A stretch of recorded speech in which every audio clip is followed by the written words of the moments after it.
Hello friends, today I am going to discuss on the poem Dover Beach.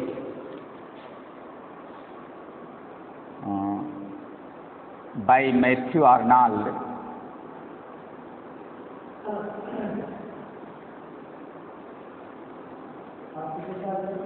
Matthew Arnold.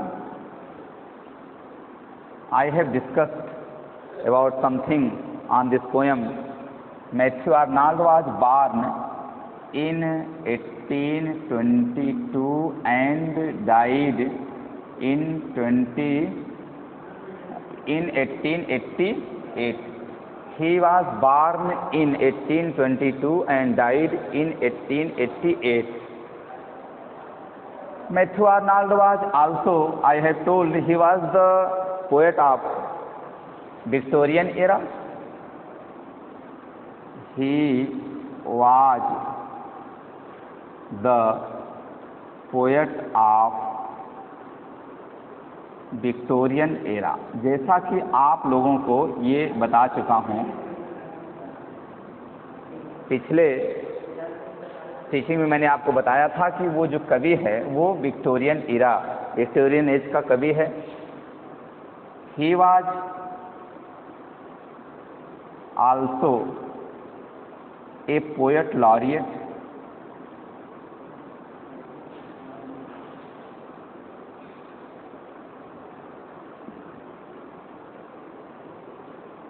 This poem was written in the mood of dramatic monologue.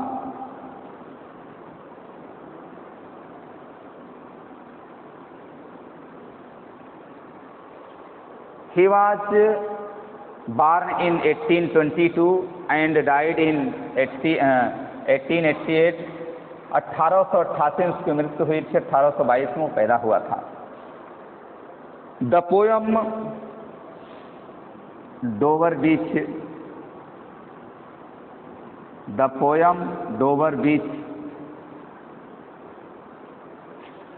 Published in 1867। ये जो कविता है Dover Beach, I have told you Dover is a place. Dover is a place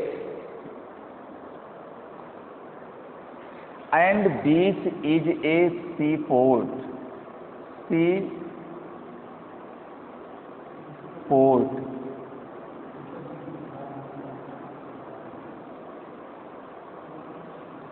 In this poem, the poet, the father of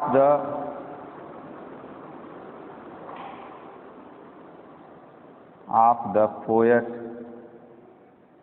was a headmaster of a local school named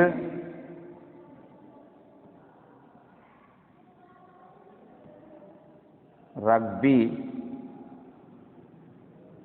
School. He studied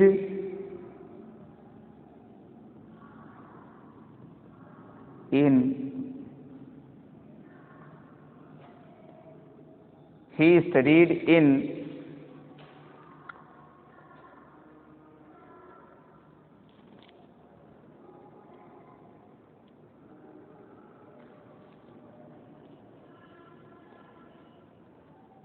studied at Winchester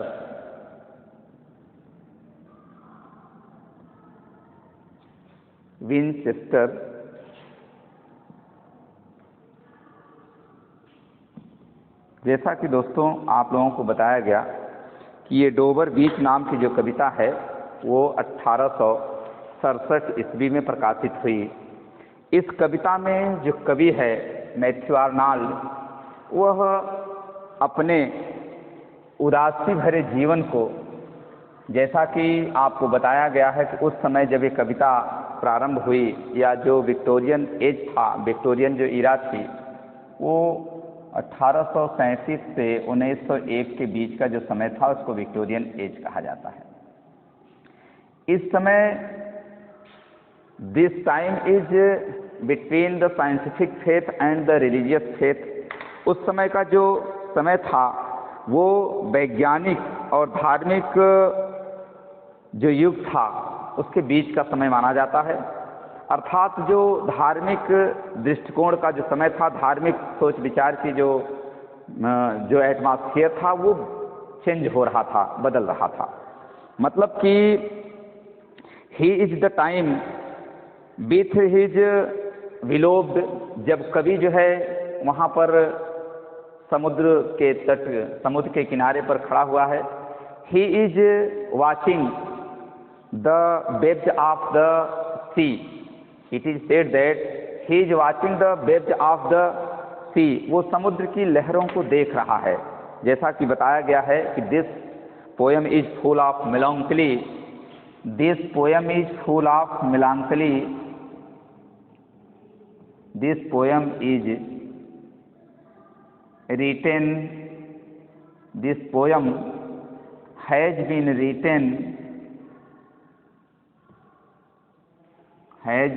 written in the mood of melancholy।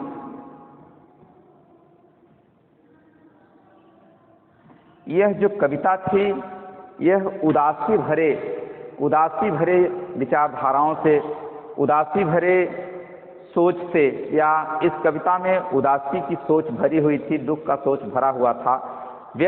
जो कवि है वो प्रसन्नता के mood में नहीं है। कवि जो है वह प्रसन्नता के मूड में नहीं है। वह जो है अपनी बिलोव्ड, जो उसकी प्रेमिका है, he is thinking about his beloved. वह अपनी प्रेमिका के बारे में सोच रहा है। कहने का तात्पर्य है ये जो डोबर बीच नाम की जो कविता है यह एक ड्रामेटिक मोनोलॉग है। ऐसा जैसा कि मैंने बताया है कि ड्रामेटिक मोनोलॉग की जो विचारधारा होती है, ड्रामेटिक मोनोलॉग के मूड में लिखी गई कविता है। ड्रामेटिक मोनोलॉग का मतलब होता है कि there is only one speaker who is saying all thing in this poem and there is no listener. कोई सुनने वाला व्यक्ति नहीं होता है, वही पूरी बात, पूरी घटना को, पूरी कविता को वही केवल कहता रहता है। अर्थात ये डोबर बीच नाम की जो कविता है ड्रामेटिक मोनोलॉग के मूड में लिखी गई है। ड्रामेटिक मोनोलॉग का तात्पर्य मैंने आपको बता दिया कि ड्रामेटिक मोनोलॉग के भाव में जो कविताएं लिखी जाती हैं उसमें केवल और केवल स्पीकर है, जो कहने वाला है वही सारी बातों को, सारी घटनाओं का वर्णन करता है। तो इस कविता में भी जो स्पीकर है अर्थात जो कवि है वह कविता के बारे में बताता है, कविता के बारे में बताता है कि यह जो कविता है यह एक मेलंकली थॉट में, मायूसी वाले विचारधारा में, उदासी वाले विचारधारा में लिखी गई है। कविता में पूर्ण रूप से उदासी है। There is no happiness, there is no happiest character, there is no happiness time in the poem. The poet is standing near the seaport, near the seashore of the England, or this is the place where the poet is standing. It is the name of the place is Kent in England. वह जो Kent नामक स्थान है जो England में है वो समुद्र का किनारा है, उसको डोबर बीच, डोबर के नाम से वहाँ बताया गया है। उस किनारे पर खड़ा होकर के वह जो कवि है वह कविता के बारे वह जो है समुद्र के लहरों को, समुद्र की लहरें जो उठ रही हैं, गिर रही हैं, उसको देख रहा है। देखते हुए वो क्या कह रहा है, थोड़ा सा इस कविता के तरफ हम आपको ले चलना चाहेंगे। कविता में ये बताया जाता है कि जो समय था वो रात्रि का समय है। The time is of the night and the night is full in moonlight, जो रात है वो चंद्रमा के पूर्ण प्रकाश में बिखरी हुई है। अर्थात जो समय है, डोबर बीच नामक जो कविता है उसकी जो पहली पंक्ति है, उसका जो पहला पैसेज है, उसमें यह बताया जाता है, कवि ये कहता है कि जो समय है, जो कविता का समय है वो पूर्ण रात का समय है और चंद्रमा का प्रकाश पूर्ण रूप से वहाँ पर बिखरा हुआ है। बिखरे हुए चंद्रमा के प्रकाश में कवि जो है, जो पोएट है, वह समुद्र के उस तट पर खड़ा हुआ है। समुद्र के तट पर वो खड़ा है। He is standing near the sea shore, the poet is standing, the poet is standing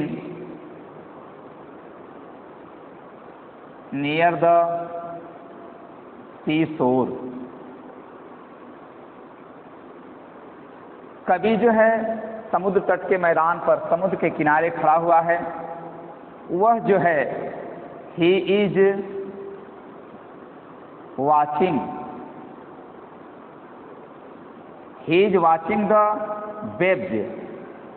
जैसा कि बताया गया है, समुद्र का जो किनारा है, समुद्र में एक गुण होता है, वह कभी शांत नहीं रहता है। शांत रहता है लेकिन फिर भी उसमें थोड़ी थोड़ी लहरें निकलती रहती हैं। He is watching the waves which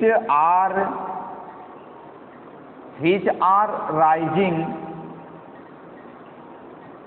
and falling there. Which are rising and falling there. जो उसकी लहरें हैं, लहरें जो हैं, जो समुद्र में निकल रही हैं, जो समुद्र में लहरें निकल रही हैं, जो समुद्र में लहरें दिखाई पड़ रही हैं, वे लहरें जो है उठती हैं और नीचे जाती हैं। अर्थात राइजिंग एंड फॉल की कंडीशन है। The condition of the wave is rising and falling. समुद्र की लहरें जो देखी जाती हैं, समुद्र की लहरें जिसका वर्णन कवि कर रहा है, वे लहरें these are rising and falling, ये लहरें उठ रही हैं और बैठ रही हैं। The poet saw about the mystery of the waves which are rising and falling from the sea। वो समुद्र की लहरें जो उठ रही हैं, जो गिर रही हैं, जो नीचे जा रही हैं, ऊपर जा रही हैं, उनके रहस्य की बात करता है। उनके रहस्य के विषय में कवि जो है बताना चाहता है। कवि ये कहता है कि चंद्रमा का प्रकाश, चंद्रमा पूर्ण रूप से, आज चंद्रमा का जो प्रकाश है वो बहुत अच्छा है। अर्थात चंद्रमा पूर्ण रूप से अपने आकार में आ गई है। अर्थात उसकी जो छाया है वो सफ़ेद हो गई। सफ़ेद होने का मतलब द वाइट मूनलाइट, चंद्रमा का जो प्रकाश है उसमें सफ़ेदी आ गई। सफ़ेदी होने का तात्पर्य होता है it is in full bosom, उसकी जो परिस्थितियां हैं वो पूर्ण रूप से विकसित हो गई हैं। And near the place which place named is डोबर, जिसके स्थान के बारे में कविता का जैसा नाम है कि डोबर, तो उस स्थान का नाम है डोबर, जहाँ पर वो खड़ा हुआ है, जिस समुद्र के किनारे, समुद्र के तट पर वो खड़ा हुआ है। द पोएट जो कवि है मैथ्यू आर्नल्ड खड़ा है, उसका नाम है डोबर।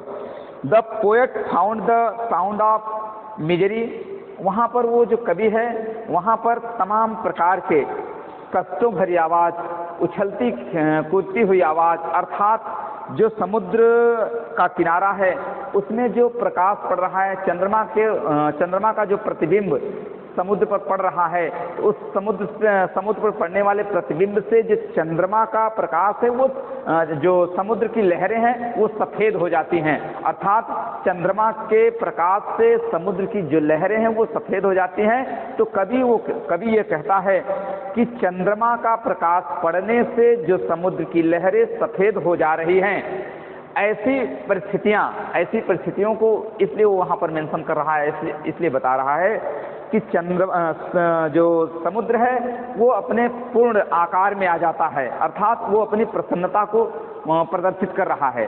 चंद्रमा जो है वो समुद्र जो है अपनी प्रसन्नता को प्रदर्शित कर रहा है। कवि के कहने का तात्पर्य है कि वहाँ पर जहाँ पर कवि खड़ा हुआ है वो समुद्र तट का किनारा थोड़ा सा जो वहाँ से दूर है, थोड़ा से दूर समुद्र के किनारे है, वो उसको जो है फ्रांस का किनारा कहा जाता है, अर्थात इंग्लैंड का वह जगह जहाँ से फ्रांस थोड़ा सा दूर था। कभी ये कहता है कि the sea is a calm tonight, the tide is full and the moon light hair. बताया गया कि जो चंद्रमा का जो प्रकाश था वो पूर्ण रूप से अपने अवस्था में था, और समुद्र का पानी जिस पर चंद्रमा का प्रकाश पड़ रहा था, अर्थात ये बताया जाता है कि चंद्रमा के प्रकाश के कारण ही समुद्र में ज्वार और भाटा आता है। तो कवि ये कह रहा है कि जो ज्वार और भाटा मतलब समुद्र की जो लहरें उठती हैं, the waves of the sea which are rising and falling is called also the tide. ज्वार और भाटा मतलब कि समुद्र का जो पानी है उसकी जो लहरें हैं वो बहुत तेजी से उफान की तरफ हैं, बहुत तेजी से उठ रही हैं। उठने से चंद्रमा का जो प्रकाश है वो उसकी क्या कहते हैं लहरों पर पड़ता है, तो उसमें बबलिंग होने लगती है। वो समुद्र का जो पानी है उसमें बबलिंग होने लगती है, पानी में उतार चढ़ाव हो रहा है। इस स्थिति की जो है इस स्थिति का वर्णन कवि कर रहा है। वो कहता है अपॉन द स्टेट, अर्थात चांद की रोशनी पड़ने से समुद्र के पानी में ज्वार और भाटा आ रहा है। ज्वार और भाटा आने का मतलब समुद्र की लहरें जो है ऊपर और नीचे हो रही हैं।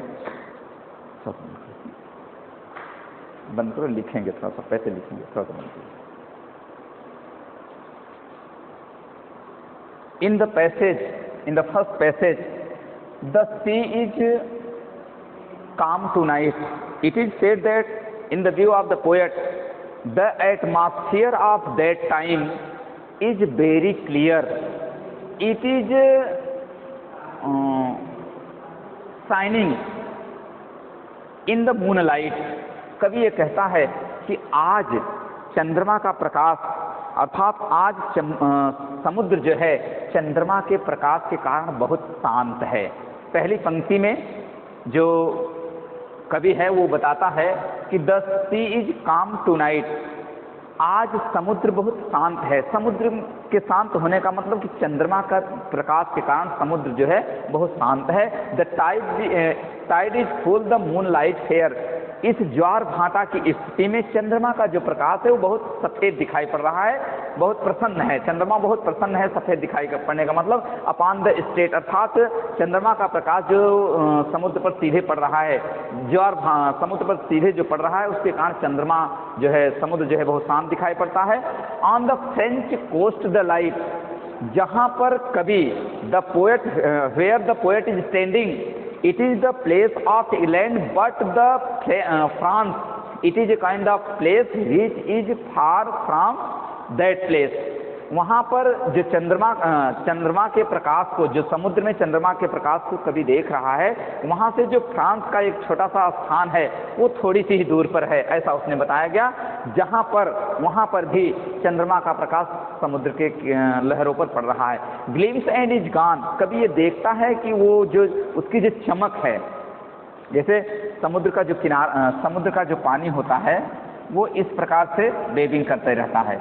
तो कवि के कहने का तात्पर्य है कि चंद्रमा का जब प्रकाश जो है जब समुद्र के पानी पर, समुद्र की लहरों पर पड़ता है, तो जहाँ पर लहरें उठती रहती हैं वहाँ पर तो चमकता है, और जहाँ पर लहरें नीचे हुई रहती हैं वहाँ पर चमकता नहीं है। अर्थात कहने का मतलब है कि चंद्रमा का प्रकाश आ रहा है, मतलब वो चमक रहा है, और इसके बाद धूंधल होता चला जा रहा है, अर्थात इसके बाद डिसअपीयर हो रहा है।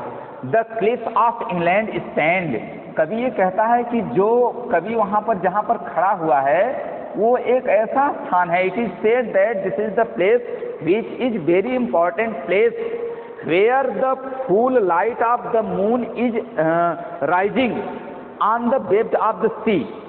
कहने का तात्पर्य है कि वह एक ऐसा महत्वपूर्ण स्थान है इंग्लैंड का जहाँ पर चंद्रमा का प्रकाश समुद्र की लहरों पर पड़ने से, चंद्रमा का प्रकाश समुद्र की लहरों में पड़ने से पूर्ण रूप से सफेद हो जाता है।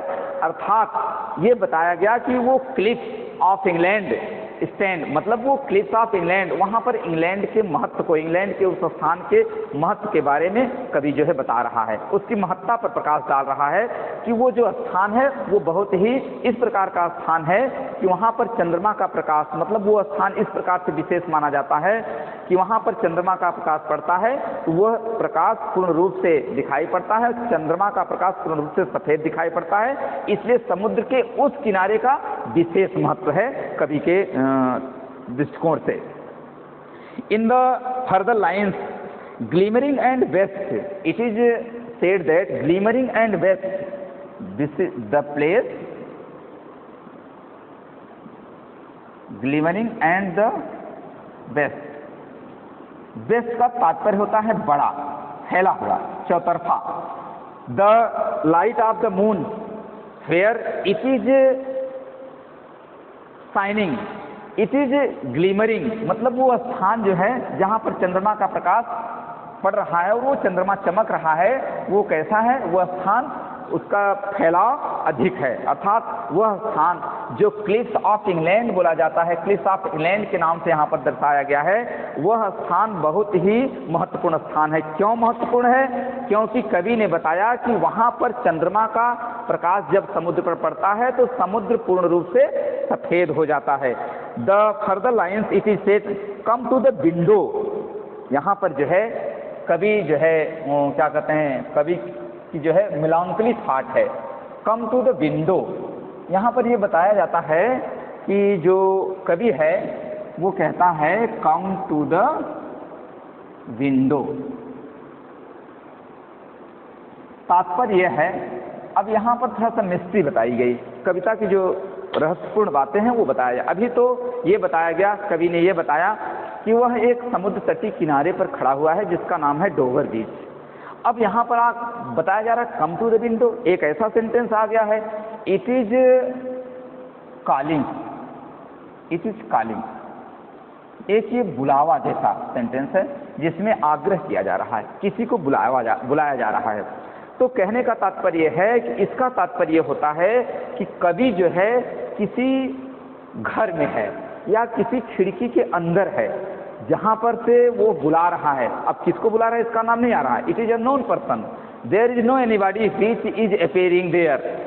यहाँ पर वहाँ पर कोई भी व्यक्ति, कोई भी पर्सन या कोई भी कैरेक्टर दिखाई नहीं पड़ रहा है, स्पष्ट नहीं हो रहा है, इसलिए ये कहा जाता है कि यहाँ पर जो कवि है मैथ्यू आर्नल्ड थोड़ा सा रहस्यपूर्ण बातें किया। अभी देखिए वो जैसा कि मैंने बताया है कि it is a dramatic monologue, it is a dramatic monologue. Dramatic monologue में एक ही कैरेक्टर होता है, वो क्या करता है, इट इज ए कैरेक्टर, वो ओनली स्पीकिंग, वो ओनली बोलता है।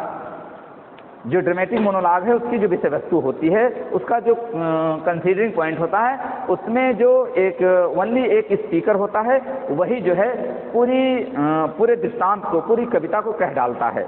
तो यहाँ पर बताया गया come to the window, sweet is the night air, it is calling anybody, come to the window, come to the window, sweet is the night air, sweet is the night air, sweet is the night air, only from the long line of spray, only from the long line, from the long line of spray, line of spray। दोस्तों मैं यहाँ ये कहना चाहता हूँ, कवि का जो मूड है वो बता रहा है sweet is the night air, come to the window, come to the window, खिड़की पर आओ। कवि कह रहा है अब एक unknown person,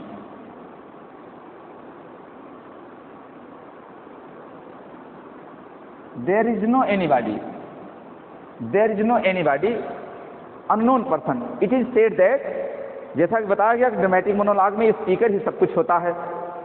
seat is the night air, जो चंद्रमा है, या यह कह सके कि जो रात है वो बड़ी सुहावनी है, रात बहुत सुहावनी है, अर्थात बहुत मधुर मंद मंद हवाएं चल रही हैं। Only from the long leave of spray, long line of spray, long line of spray.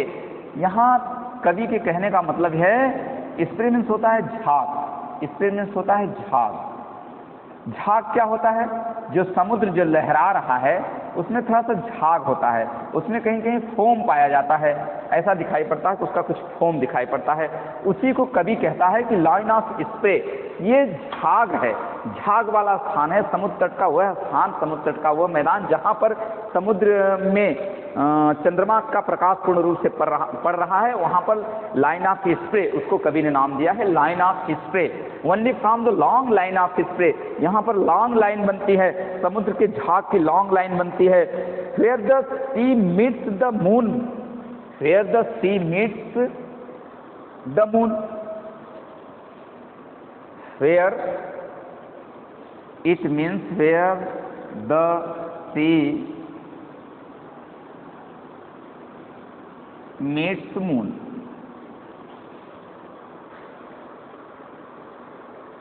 Balance land, balance land, balance land.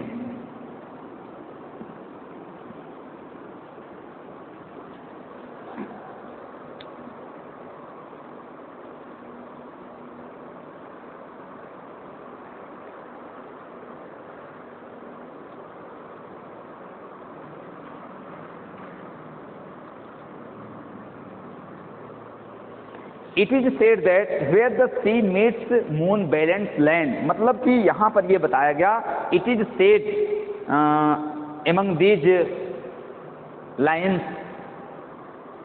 जो कवि है अर्थात ये कह रहा है कि जहाँ पर पत्थर शांत हैं, जहाँ पर समुद्र की लहरें जो है शांति से दिखाई पड़ रही हैं, अर्थात कहने का तात्पर्य है कि कुछ ऐसे स्थान होते हैं जहाँ पर समुद्र में जो ज्वार भाटा उठते हैं, अर्थात जो समुद्र की लहरें हैं ऊपर नीचे उठती हैं, तो समुद्र का जो पानी है वो पूर्ण रूप से साफ दिखाई पड़ता है, अर्थात समुद्र का जो पानी है वो पूर्ण रूप से साफ दिखाई पड़ता है।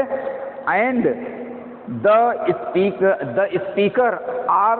and the poet is saying that the line of spray where the sea meets moon balanced land, मतलब कि जहाँ पर स्थिर चंद्रमा के स्थिर अवस्था में, जहाँ पर समुद्र चंद्रमा की स्थित अवस्था में मिलता है, स्थिर अवस्था का मतलब है कि जब पानी शांत हो जाता है तो कवि को वह स्थान स्थिर दिखाई पड़ता है।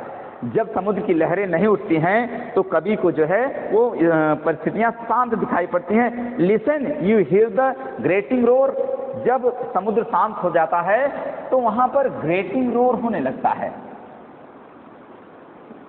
ग्रेटिंग रोर, यहाँ पर समुद्र को शांत तो बताया गया है, लेकिन समुद्र में जो पत्थर छोटे छोटे होते हैं उनको उनके पीसने की आवाज़ आती है। पीसने का आवाज़, पीसने की कोई आवाज़ नहीं होती है, समुद्र में कोई ऐसा यंत्र नहीं है जो पीस रहा है। लेकिन कवि ये बताता है कि जब समुद्र में तेजी से ज्वार भाटा आता है तो छोटे छोटे जो समुद्र के टुकड़े होते हैं, समुद्र में छोटे छोटे पत्थर पाए जाते हैं, वो समुद्र की लहरें एक बार उसको ले जाती है बाहर और फिर उसको पुनः ले आती है अंदर। इसी को ग्रेटिंग रोर कहता है। रोर मतलब कि तेज से होने वाली ध्वनि, अर्थात दहाड़ने की ध्वनि। अर्थात यहाँ पर जो समुद्र है वो दहाड़ नहीं रहा है, बल्कि छोटे छोटे पत्थरों को, वो छोटे छोटे पत्थर जो होते हैं उनको एक बार ले आता है, अर्थात उनको घिसता है। घिसने का मतलब होता है उनको एक बार बाहर ले आता है, एक बार अंदर ले आ जाता है। अर्थात the waves are rising high, जो समुद्र की लहरें हैं वो बहुत तेजी से उठ रही हैं। And are pebbles which the waves draw back, which the waves draw back, which the waves draw back.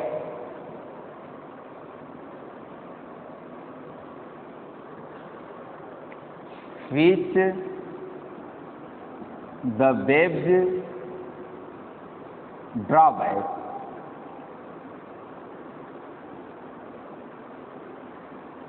Wave means होता है लहरें। ड्रॉबैक मतलब पीछे ले जाती हैं, अर्थात एक बार ले जाती हैं और एक बार ले आती हैं। मतलब इस प्रकार की प्रतिक्रिया, इस प्रकार की क्रिया समुद्र में उठने वाले ज्वार भाटा द्वारा, ज्वार भाटाओं से अर्थात समुद्र में उठने वाले जो ज्वार भाटा हैं उसके द्वारा समुद्र के बीच में, समुद्र में जो छोटे छोटे पत्थर होते हैं उसको एक बार झोंक के बाहर लाती है, एक बार फिर अंदर ले जाती है। कहने का तात्पर्य होता है कि जो कवि है वो ये कहना चाहता है कि समुद्र के द्वारा उठने वाले ज्वार भाटा से वहाँ किनारे, जहाँ पर समुद्र के किनारे जहाँ पर कवि खड़ा हुआ है वहाँ पर रोरिंग मतलब कि एक प्रकार से आवाज़ आ रही। ग्रेटिंग आवाज़ का मतलब कि तेज ध्वनि की आवाज़, तेज ध्वनि की आवाज़ का मतलब वहाँ पर किसी यंत्र की आवाज़ नहीं है, बल्कि समुद्र में ही जो छोटे छोटे पत्थर हैं उनको बाहर खींचती है, उनको अंदर ले जाती है।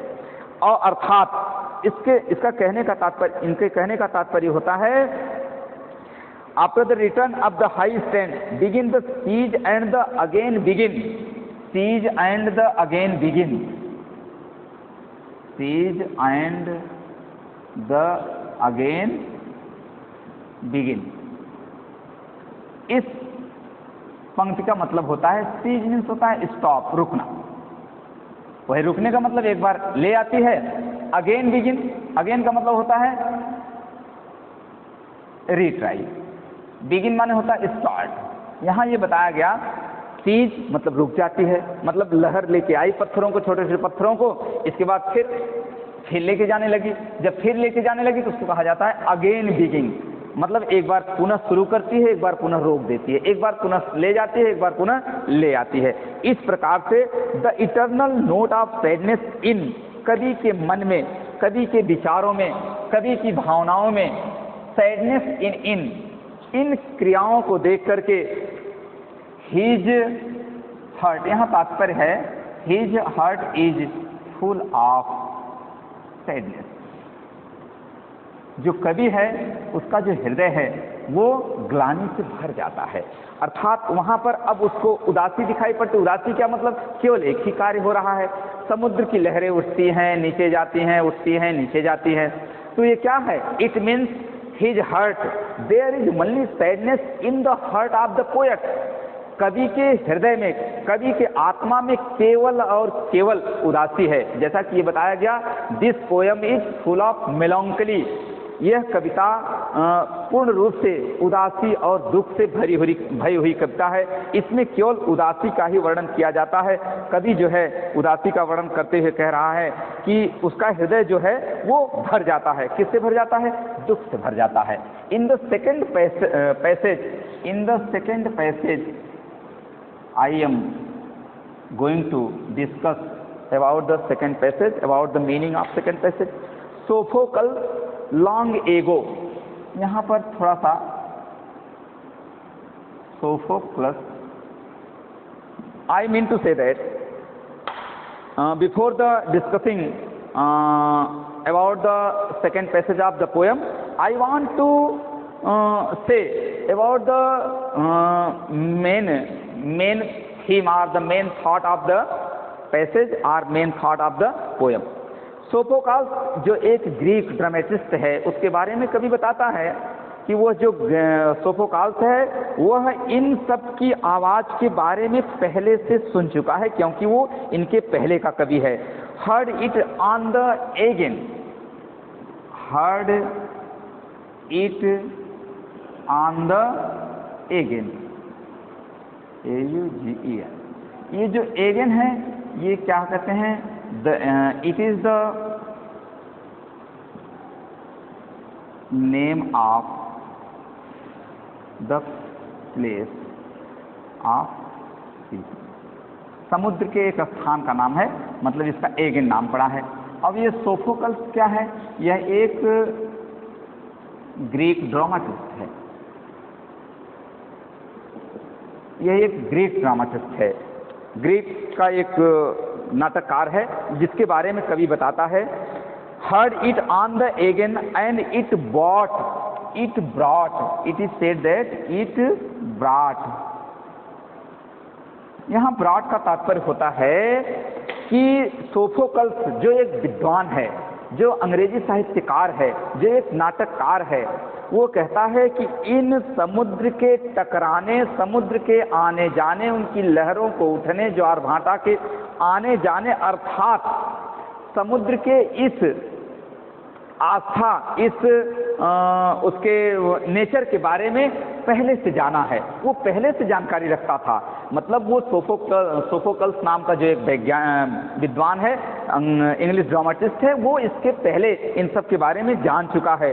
आप ह्यूमन मिजरी विद टर्बिड एब एंड फ्लो, मतलब ये कहता है कि उनके मन में, अर्थात उनके मन में मतलब समुद्र में जो उठने वाले ज्वार और भाटा हैं, ebb and flow, it is said ebb and flow, इसका मतलब होता है rise and fall, rise and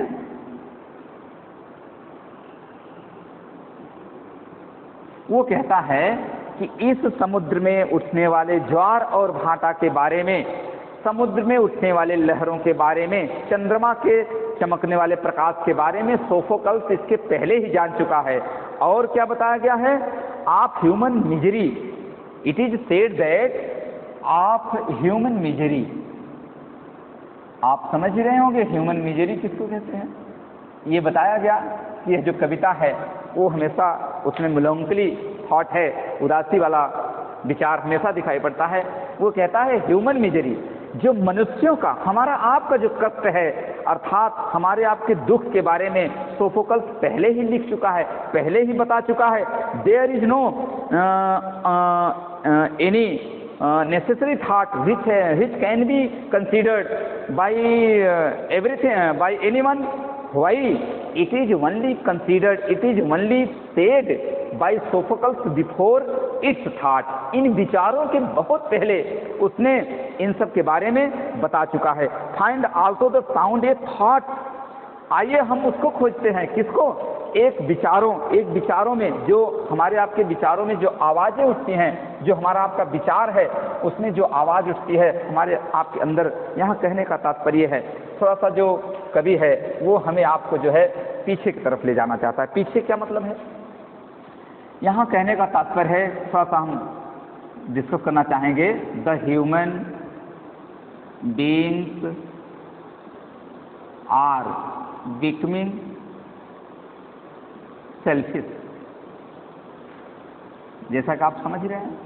मतलब अब the arrival time of the scientific age and the departure time of the religious faith means the time of religious place is finishing.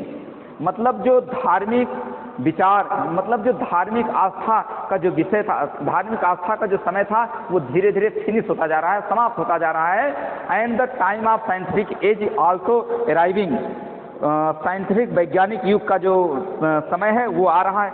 Hearing it by this distance northern sea, hearing it by, hearing it by the Northern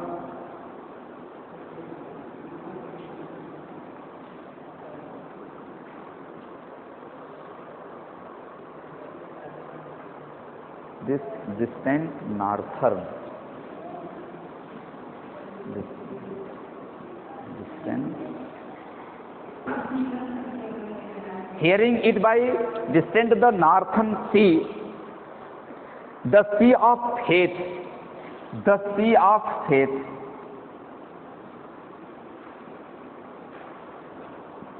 अर्थात कहने का मतलब जो faith है यह एक प्रकार का गुण है। फेथ क्या है? ये क्वालिटी है। फेथ यहाँ पर क्वालिटी को बताया गया।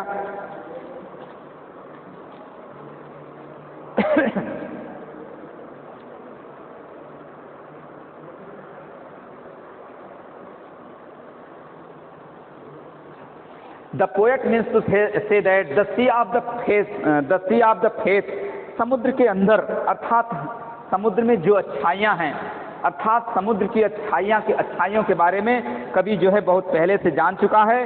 और कवि जो है ये बताता है कि सोफोकल्स नाम का जो ड्रामाटिस्ट है वो पहले से जान चुका है। अर्थात the man human beings are becoming selfish, कहने का तात्पर्य है मनुष्य समुद्र की जो अच्छाई है, द फेथ ऑफ द सी, मनुष्य की जो अच्छाई है अर्थात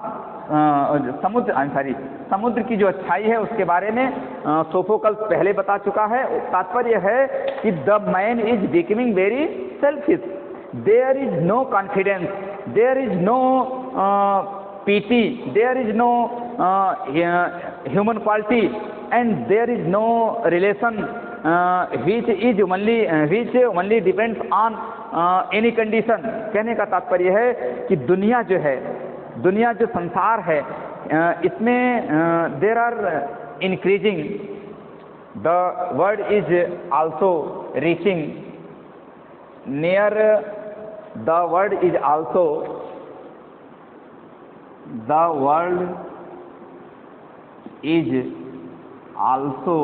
रीचिंग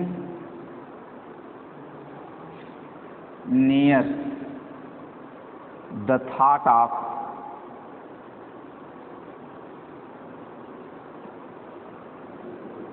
selfish,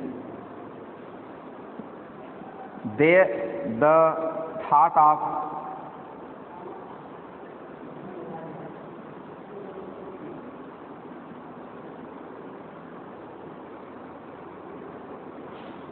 unbelieving, अविश्वास की परंपरा। और कहने का तात्पर्य है कि संसार में जुल्म बढ़ता जा रहा है, क्राइम्स बढ़ते जा रहे हैं, विश्वास की परंपरा टूटती जा रही है, सहायता की परंपरा टूटी जा रही है। इसलिए सोफोकल्स के विचार को यहाँ पर यह बताया जाता है कि सोफोकल्स ने इन सब चीज़ों को पहले ही लिख चुका है। Retreating to the breath and the night wind down the vast edge drear and naked shingles of the word.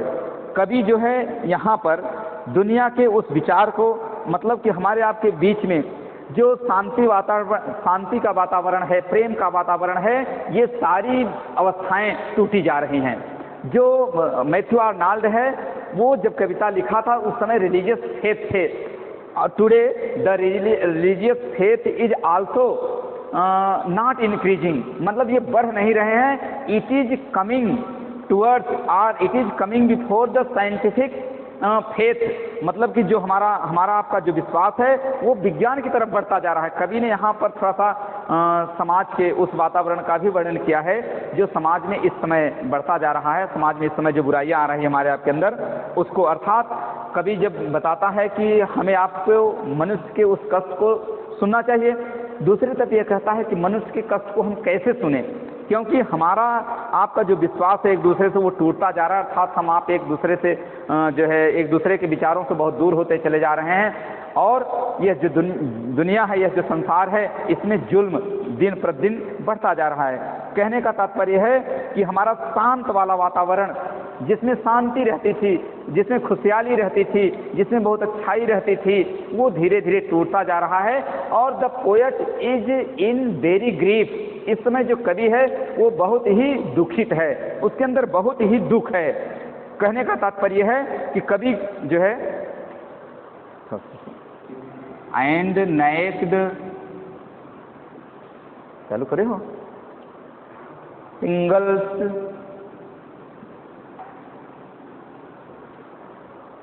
Of the word,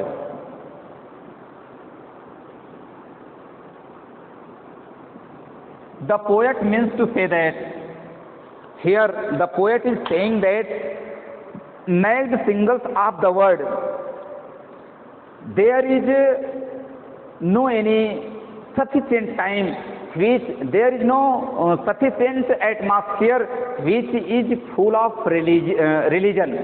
ऐसा वातावरण, ऐसी जगह ही नहीं बच रही है जिसमें धर्म और विश्वास की परंपरा, अर्थात जिसमें धर्म और विश्वास कायम हो।